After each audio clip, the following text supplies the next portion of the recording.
赶快来关心今年的国际大事，也就是在4月份，习川会正式的登场，会不会成为美中的大交易场呢？接下来我们会关心这当中台湾跟俄乌会不会沦为大国的交易筹码？今天我们会一起来做关心。好，先来看到3个火线话题，我们今天会帮观众朋友来特别做解答。第一个，川普4月就会飞北京了，那这边呢，他是说呢，习近平也会进白宫，在年底的时候会展开合作。这场川习会接下来如何左右接下来中美之间的关系呢？还是会交换筹码呢？今天一起来做关心。第二件事情是，习川会要登场之际，高市早苗接下来他会去美国，那么普丁则是人会去中国大陆。接下来会看到世界的2大势力，也就是美日对上中俄，这个是新冷战成型吗？还是双方在为习川会来垫高彼此的筹码呢？最后我们也会来关心，在习川会还没开始之前，俄乌战争的时间表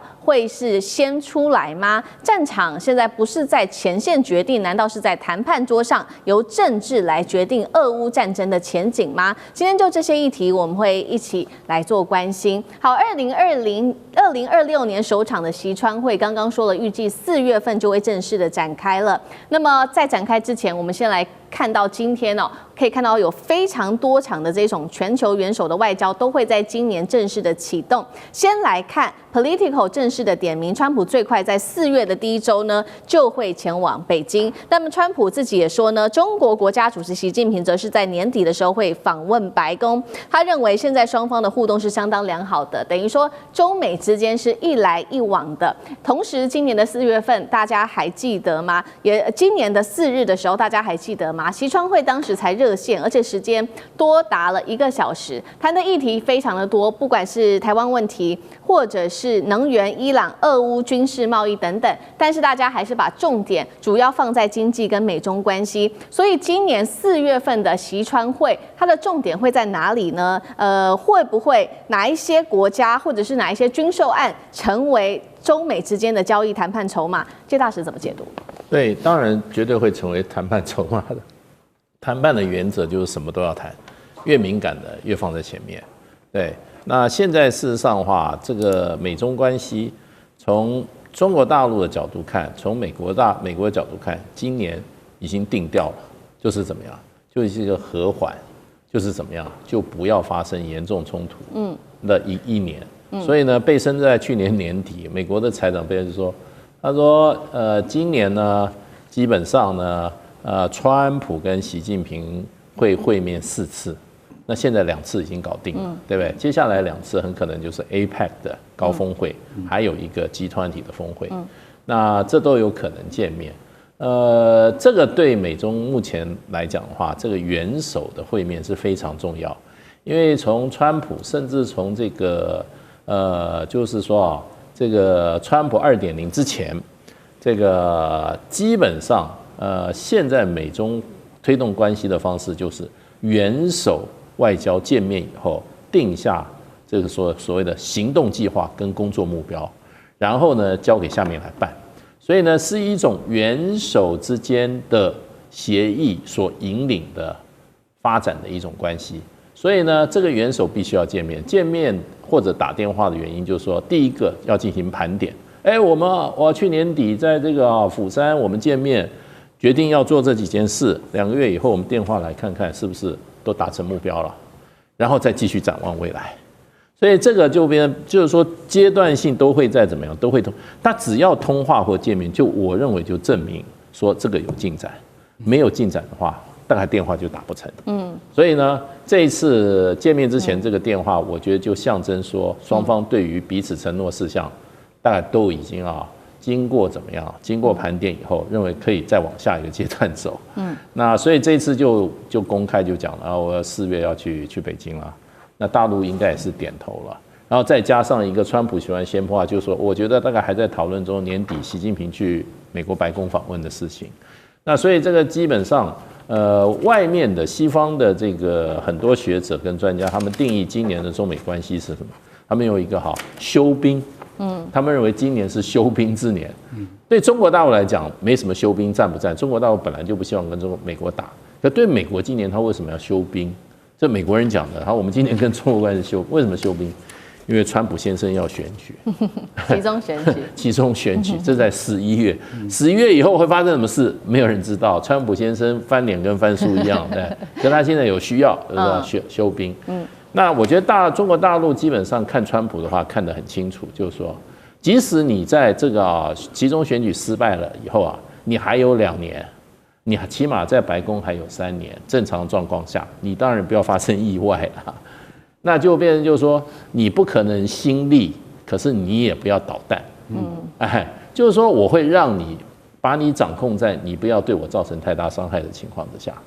那所以对川普来讲，中国大陆答应的事情也蛮简单的，其实川普要的东西也不是很大，一个稀土。另外一个就是什么？就是你买点我大豆、大豆、小豆、中豆吧，什么你都买吧，对。那这个很容易让川普很高兴，因为这跟他选举有关系。那其他贸易的纠纷这些部分已经大概就是 freeze 在那个地方，不太会再动。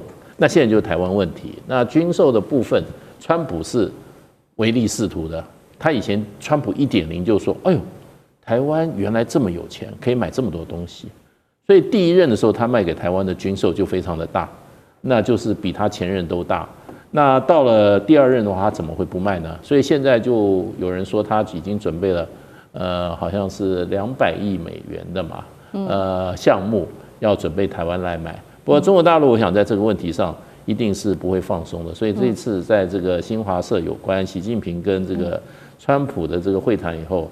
中间有一关台湾的问题，就是说，希望美方务必在这个在台湾军售台湾问题上要什么？要审慎行事务必，他用务必2个字。那这些事情会不会让美中之间就破局了？我认为也不会，因为中国大陆事实上它是从全面看对美国问题的，那会斗而不破。然后呢，在可能预期到川普其中选举以后，川普就会弱势。可是弱势做坏事还是一样可以，所以就变成就是说看3年，看3年。所以对川普来讲的话，就是未来3年，希望川普不能够做好事，也尽量不要做太多的坏事。好，那我们也看到说，中美的势力在2026年会不会就是暂时休兵？但是中美对抗的势力绝对会持续的存在。那其他的国家在这个时候是不是又分成2派来做竞争？一派是有关于日美之间的合作，那另外一派就会在中俄。我们也特别来看到几个即将要发生的事情，就是高市早苗宣布的嘛，他在他的众院选举成功之后，宣布3月要进白宫，强调日美同盟，也抛出修宪还有军事的正常化，这是日美关系的加强。另外一方面，另外一头是中俄的加强。普丁已经接受习近平的邀请，上半年他会访问中国大陆，正式为世界画出2条分隔线吗？那么这2条路线是不是也是在为接下来的习川会来预做暖身？上这个又怎么解读？我想，中国跟俄罗斯这2国跟美国跟日本，虽然我们乍看之下，如果就经济体来说，那么大家各有擅长。但是呢，就政治跟所谓的军事实力还是不能比中俄自己本身都现在是全世界的前3大强国。那么如果说第2名跟第3名大家一起这么紧密，而且特别是在乌克兰战争之后呢，大家是全方位的而且是没有这种边界，没有任何的限制的这样子的紧密的合作，从政治、经济、军事，特别是中国大陆现在能够在支援俄罗斯被经济制裁之后呢，最近都有听说江湖上有在传说，俄罗斯现在确实也有自己本身金融本身的钱不够了，打战钱不够了。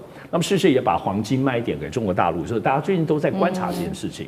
但美国跟日本不一样，我觉得我们可以看川普，他在包括先前在对待高市早苗的时候，各位你们要知道，川普的眼中只有强人才可以跟他站在一起。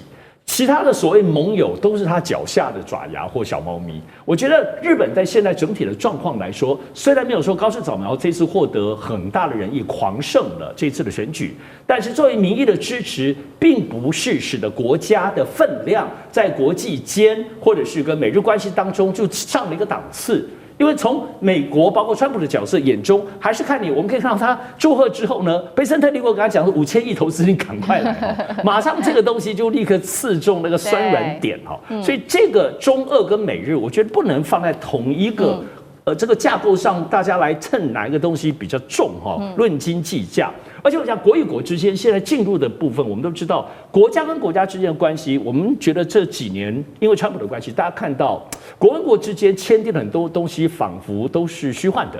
只要领导人跟领导人一有意见变化，或选举又换了人之后，一切都可以重来，包括最近巴拿马运河的等等的这些争议。所以呢，这种领导人之间的状况，我们来对比中俄确实是比较紧密的。那现在当然中美大家有点跳tango，我对你一步，你对我步。许光刚当然讲休兵了，但是之后究竟难道没有暗藏玄机？难道内部里头没有抗争吗？我觉得川普是习惯冲突的。但是他也会制造一些，包括跟中国之间的所谓这种平息冲突的起来，因为冲突可以赚钱，他很擅长丢出一个关税，叭，股价又变化，然后又发出一个好消息，所以对他来说，和平跟刚刚冲突来说，这两个都是他在用的东西，商人很懂得用这一点。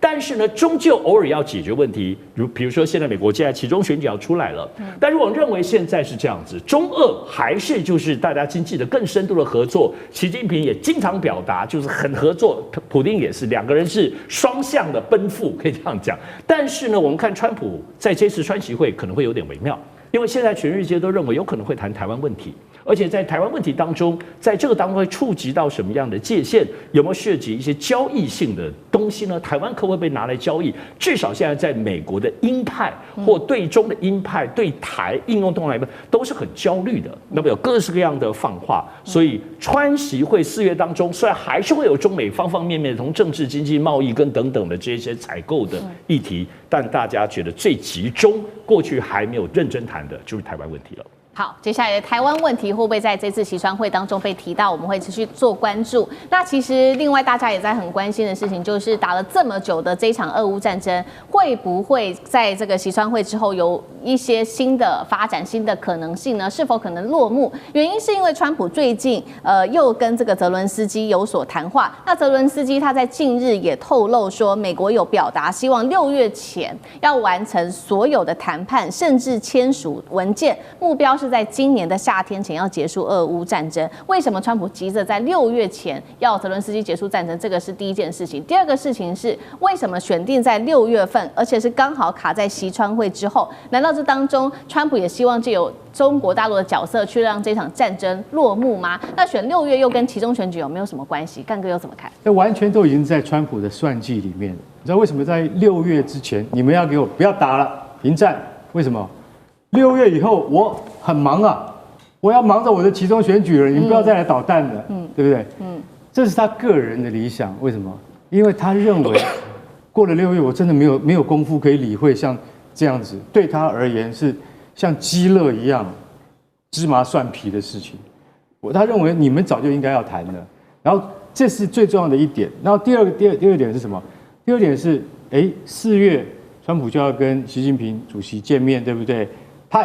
川普已经绝对的知道，普丁跟习近平见面不会在他之前，而是在他之后。所以说，那既然是这样的话，我跟习近平主席见面之后，我一定会请托他，下次你跟普丁见面的时候，一定要帮忙把俄乌战争这件事情挂在嘴巴上面讲，希望能够在今年6月底以前，把整个战事不要说全面结束，但你要和缓，至少要签署初步的和平条约，和平协议，那这样子，我作为美国的领导人，我就可以干嘛？我就可以比较安心的去大卫营度假了，我就比较对大家有个交代了。对于共和党在11月的期中选举有大大的加分啊！所以这里面的请托，这里面的算计，都已经放在这个台面上面给大家看得一清二楚。所以我认为这件事情，老实讲一句，一点都不奇怪。而且说句实在话，这个时候如果北京再不出面的话，美国已经想不出来有什么更好的方法。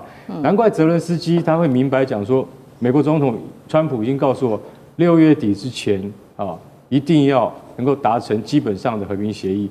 但是现在最主要的问题还是卡在乌东嘛，大家知道嘛，顿内茨克、扎波罗热、赫尔松这4个省这4个州的问题，到现在还是解决不了。其实主要问题还是卡在这个地方。